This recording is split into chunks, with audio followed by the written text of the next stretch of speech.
Well, this appeared on the internet, and I have a lot to say about it.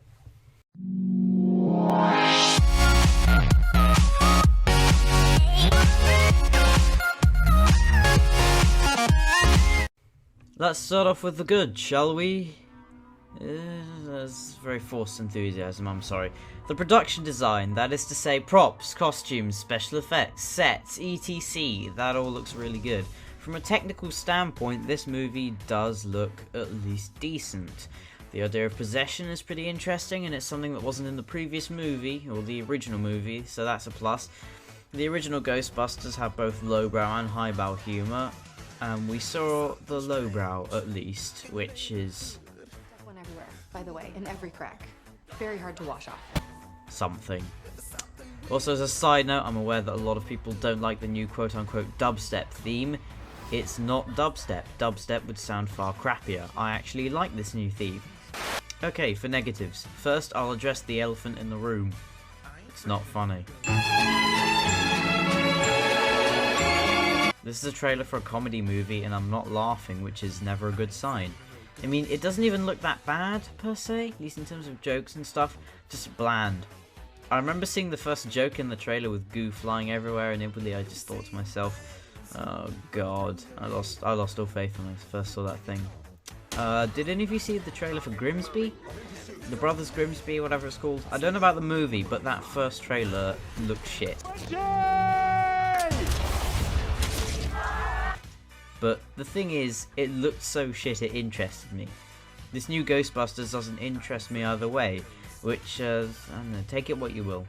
Take what you will. It's better or worse, depending on your opinion. I mean, I smiled a couple of times, so that's good, and it still looks better than something like Grimsby or Leonard Part 6, but that doesn't actually make it good. Also, there doesn't appear to be a lot of originality to the film. There's a term going around coined by those clever people at Red Letter Media that I feel describes this film, a soft reboot. We're making a movie following the same formula under the guise that it's a sequel or whatever.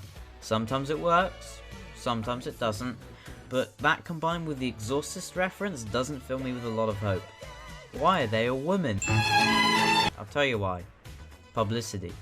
The Ghostbuster reboot will get a lot of media attention, sure, but not enough to fill the pockets of Sony, because we know that Sony is definitely not interested in money and instead is interested in making compelling entertainment.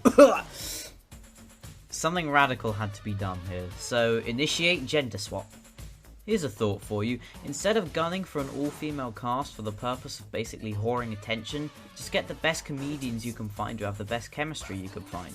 If I saw this trailer and the lineup was, I don't know, keep Melissa McCarthy and add Simon Pegg, Nick Frost and, I don't know, Amy Poehler.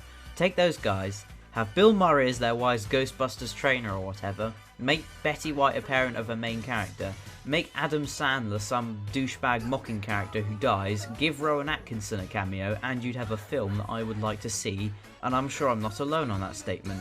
Sorry that most of them are evil men. There aren't that many prominent female comedians today that I know of, at least. Granted, comedy is subjective. It's really subjective, but I personally don't know any, pretty much at all.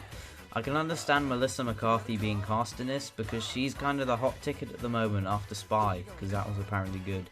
But who are these other people? When you know who plays the receptionist, but not who plays the main characters, that is when you know that something's not quite right. It just strikes me as slightly pandering in that respect. Like if there weren't a bunch of crazy feminists everywhere demanding that women rule the world, this cast wouldn't be comprised entirely of females. The fact that they're women doesn't bother me per se, it's the fact that I don't know them and there are plenty of actors who are probably more suited for the roles. Another new point, the new Proton Packs, the ones that look like weapons. I'm kind of split on this one, because it's interesting and slightly cool. Like the Knucklebuster ones look cool, but it also strikes me as pandering, again. And I will point out how there's probably going to be a Proton Pack PP joke in the movie, but like I said, lowbrow humour, shouldn't be bothersome. Yeah, that's about it.